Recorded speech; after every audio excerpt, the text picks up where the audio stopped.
ഒരു പഞ്ചായത്ത് തെരഞ്ഞെടുപ്പ് വന്നാൽ പോലും നമ്മുടെ കേരളത്തിലെ മാധ്യമങ്ങൾ അവിടെ എത്തി സർവേ നടത്തും, ആരാണ് വിജയി എന്ന് പ്രഖ്യാപിക്കുകയും ചെയ്യും. പക്ഷേ ഈ നിലമ്പൂരിൽ അത്തരം നീക്കങ്ങൾ കണ്ടില്ല. അതെന്തുകൊണ്ടായിരിക്കും? നിലമ്പൂരായിരുന്നു ശരിക്കും സർവേ നടത്തേണ്ടത്. കാരണം ഇത്രയും ആവേശകരമായ ഒരു ഉപതെരഞ്ഞെടുപ്പ് കേരളം സമീപകാലത്തെങ്ങും കണ്ടിട്ടില്ല. നമുക്കറിയാം, ഇതിനു മുമ്പ് നടന്ന പാലക്കാടോ ചേലക്കരയോ പുതുപ്പള്ളിയോ തൃക്കാക്കരയോ ഒന്നും ഈ ആവേശം വന്നിട്ടില്ല. കാരണം ഇത് 2026 നിയമസഭാ തെരഞ്ഞെടുപ്പിന് മുമ്പുള്ള ഒരു ഉപതെരഞ്ഞെടുപ്പാണ്. ഇനിയൊരു നിയമസഭാ ഉപതെരഞ്ഞെടുപ്പ് ഈ പിണറായി വിജയൻ്റെ ഭരണകാലത്ത് ഉണ്ടാകില്ല. ഇനിയിപ്പോൾ വരാൻ പോകുന്നത് പഞ്ചായത്ത് തെരഞ്ഞെടുപ്പാണ്. അങ്ങനെ കഴിഞ്ഞ ദിവസം തന്നെ ഈ തെരഞ്ഞെടുപ്പ് നടന്നുകൊണ്ടിരിക്കുന്ന വേളയിൽ, അതായത് പോളിംഗ് നടന്നുകൊണ്ടിരിക്കുന്ന അവസരത്തിൽ തന്നെ എന്തെല്ലാം പ്രശ്നങ്ങളാണ് അല്ലേ. സ്ഥാനാർത്ഥികളുടെ കെട്ടിപ്പിടുത്തം നിഷേധം, അൻവറിനെ കെട്ടിപ്പിടിക്കാൻ ചെന്ന ഷൗക്കത്തിന് വിലക്കുന്നു അല്ലേ. പിന്നെ അതുപോലെ തന്നെ തരൂര് ഒരു സർജിക്കൽ സ്ട്രൈക്കുമായിട്ട് രംഗത്ത് വരുന്നു. എനിക്കൊരു മിസ്ഡ് ഗോൾ പോലും കിട്ടിയില്ല എന്ന് പറഞ്ഞുകൊണ്ട് മറുപടിയുമായി ഉണ്ണിത്താൻ പറഞ്ഞത് എന്താണ്, ഇത് സംബന്ധ വീടൊന്നുമല്ല, അങ്ങോട്ട് ക്ഷണിച്ചിട്ട് വരാൻ. അപ്പോഴത്തന്നെ നമ്മുടെ സണ്ണി ജോസഫ് ഒരു ഒരു ഒരു സമവായത്തിൽ അങ്ങ് പറഞ്ഞു നിർത്തി. അതായത് 40 താരപ്രചാരകർ ലിസ്റ്റ് ഉണ്ടാക്കിയിരുന്നു. അതിൽ 8-മനാണ് തരൂർ. ഈ 8-മനാണ് തരൂർ എന്ന് പറയുമ്പോൾ ഞാൻ എവിടെ, എങ്ങനെ, എന്നെപ്പം ഇതൊന്നും പറ്റി ആരും ഒന്നും പറഞ്ഞിട്ടില്ല എന്ന് തരൂരും പറഞ്ഞു. അപ്പോൾ തരൂർ വീണ്ടും ഈ കോൺഗ്രസിനെ വെട്ടിലാക്കുന്ന തരത്തിലാണ് കാര്യങ്ങൾ പോകുന്നത്. ഇതെല്ലാം ഓർക്കണം, പോളിംഗ് ദിനത്തിലാണ് നടക്കുന്നത്. പോളിംഗ് ദിനത്തിൻ്റെ തലേ ദിവസം നടന്ന സംഭവമോ M V Govindan CPM RSS ബന്ധം പറഞ്ഞു. ഇത് മുസ്ലിം വോട്ടുകളിൽ ഒരു ചലനം ഉണ്ടാക്കി എന്നുള്ളതാണ്. പൊതുവെ അവരുടെ ഇടയിൽ ഒരു ചലനം സൃഷ്ടിക്കാനും അത് സാധിച്ചിട്ടുണ്ട്. അതുപോലെ തന്നെ കഴിഞ്ഞ ദിവസം രാജ്ഭവനിൽ ഭാരതാംബയുടെ ചിത്രം വെച്ചു എന്നും പറഞ്ഞ് മന്ത്രി ശിവൻകുട്ടി ഇറങ്ങിയതും ഇതൊക്കെ അവിടെ ഏതെങ്കിലും തരത്തിൽ പ്രതിഫലിക്കുമെന്നുള്ളതാണ്. ഈ അവസരത്തിൽ ഇത്രയും സംഭവങ്ങൾ കഴിഞ്ഞ ദിവസം നടക്കുമ്പോഴും UDF ക്യാമ്പുകളിൽ വലിയ ആവേശവും അവർക്ക് ഉറച്ച പ്രതീക്ഷയുമാണ് നിൽക്കുന്നത്. അല്ല, UDF-നേക്കാൾ പ്രതീക്ഷ അൻവറിനാണ്. അൻവർ വോട്ടെണ്ണയാണ് പറയുന്നത്. അൻവർ പറഞ്ഞല്ലോ, ഞാൻ സത്യപ്രതിജ്ഞ ചെയ്യാൻ അവിടുന്ന് തിരുവനന്തപുരം വരെ നടന്നു വരും, സ്വരാജ് സെക്രട്ടേറിയറ്റിലേക്ക് പോകും, ഷൗക്കത്ത് കഥ എഴുതാൻ പോകും. ഷൗക്കത്തിന് സിനിമയുമായിട്ട് ബന്ധമാണല്ലോ, പാഠമൊന്നൊരു വിലാപം, ദൈവനാമത്തിൽ എന്നീ സിനിമ.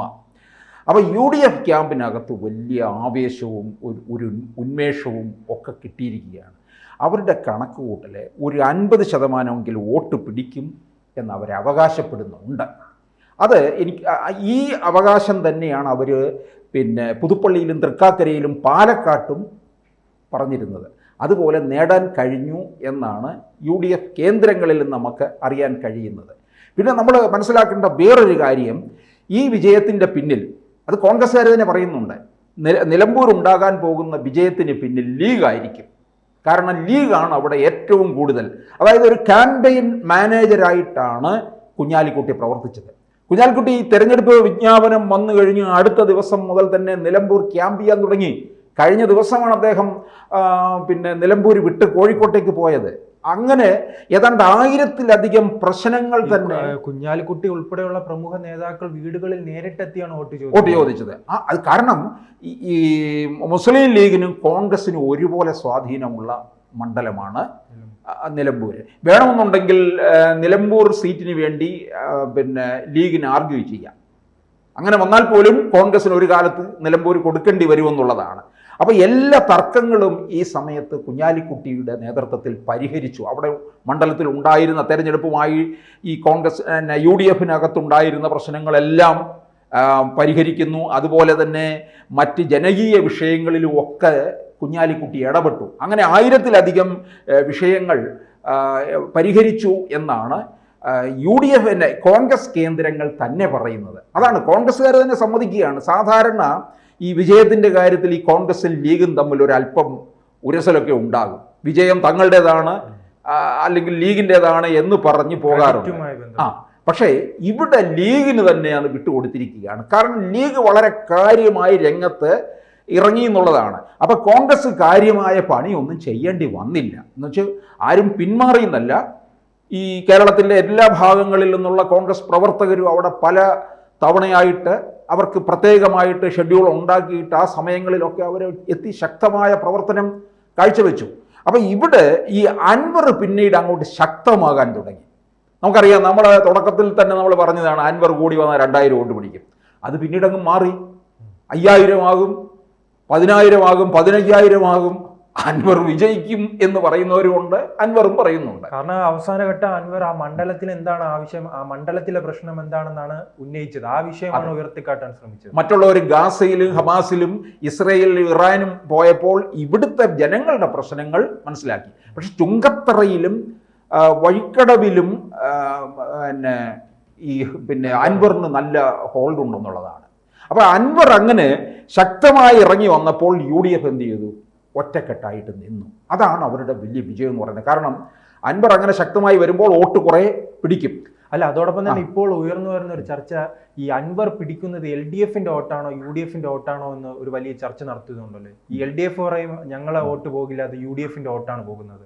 UDF പറയും ഞങ്ങളെ വോട്ട് ഞങ്ങൾക്ക് നിലനിർത്താൻ കഴിയും, LDFന്റെ വോട്ടാണ് പോകുന്നത്. അൻവർ ആരെ വോട്ടാരെയും കൊണ്ടുപോകും. പക്ഷേ ഇരു മുന്നണികൾക്കും ഭയം ഉണ്ടായിരുന്നു. ഇരു മുന്നണികളുടെ വോട്ട് അൻവറിന്റെ കൈവശം ഉണ്ടെന്നുള്ളതാണ്. അൻവറിന് വ്യക്തിപരമായിട്ടും കുറെ നേടാൻ കഴിയും.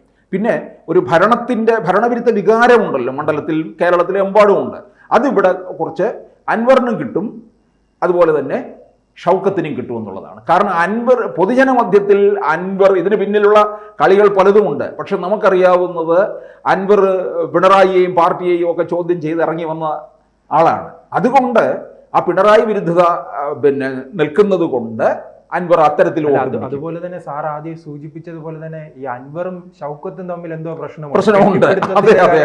അപ്പോൾ ഏറ്റവും കൂടുതൽ പരാജയപ്പെടണമെന്ന് ഇപ്പോൾ അൻവർ ആഗ്രഹിക്കുന്നത് ഷൗക്കത്താണല്ലോ. അതെ, സ്വരാജിനേക്കാൾ കൂടുതലായിട്ട് പരാജയപ്പെടുത്തണമെന്ന് ആഗ്രഹിക്കുന്നത് ഷൗക്കത്തിനെയാണ്. യഥാർത്ഥത്തിൽ അൻവർ ഇറങ്ങി വന്നപ്പോൾ എല്ലാവരും വിചാരിച്ചത് എന്താ?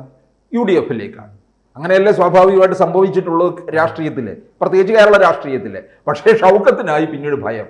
കാരണം അൻവറിന്റെ ആ പിടിവാശിയാണ് പിന്നെ എന്ത് ചെയ്തത്, ലീഗിനും ആയാലും UDFിനൊക്കെ മനസ്സിലായി ഇതിനെ അൻവറിനെയും കൊണ്ട് മുമ്പോട്ട് പോയാൽ സംഗതി കുളമാകും. കാരണം അതിനു മുമ്പ് തന്നെ അൻവർ എവിടെയായിരുന്നു?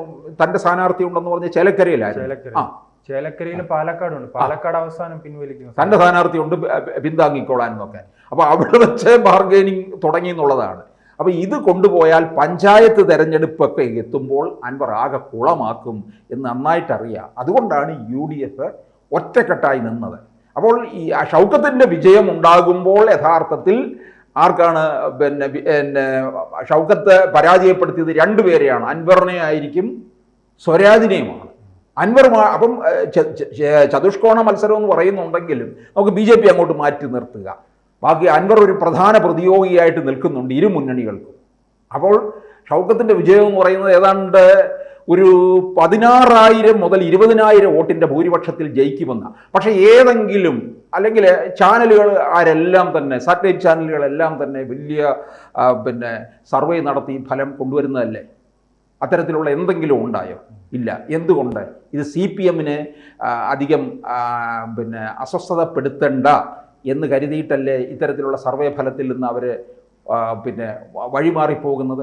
അല്ലെന്നുണ്ടെങ്കിൽ നേരത്തെ ശ്രീത് പറഞ്ഞ പോലെ പഞ്ചായത്ത് തെരഞ്ഞെടുപ്പിനാണെ പോലും വലിയ സർവേ നടത്തി ഫലം പ്രഖ്യാപിക്കുന്നവരാണ് ഇവിടുത്തെ സാറ്റലൈറ്റ് ചാനലുകാർ. ഇവരെന്തുകൊണ്ട് ഒഴിഞ്ഞു മാറി എന്നുള്ളതാണ്. അപ്പോൾ ഷൗക്കത്തിൻ്റെ വിജയം ഏതാണ്ട് കേരളത്തിലെ രാഷ്ട്രീയ നിരീക്ഷകർ വ്യക്തമായിട്ട് മനസ്സിലാക്കിയിട്ട് പറയുന്നുണ്ട്, ഷൗക്കത്ത് തന്നെ ആയിരിക്കും വിജയം. അതൊരു 15,000 മുതൽ 20,000 വോട്ടിൻ്റെ ഭൂരിപക്ഷത്തിലേക്ക് പോകാം എന്ന് പറയുന്നുണ്ട്. കോൺഗ്രസ് ക്യാമ്പുകളിൽ അതിലും കൂടുതൽ ഭൂരിപക്ഷമാണ് അവർ പ്രതീക്ഷിക്കുന്നത്. കൂടുതൽ വാർത്തകളും വിശേഷങ്ങളും നിങ്ങളിലേക്ക് എത്താൻ ABC മലയാളം സബ്സ്ക്രൈബ് ചെയ്യുക, ബെൽ ബട്ടണും അമർത്തുക.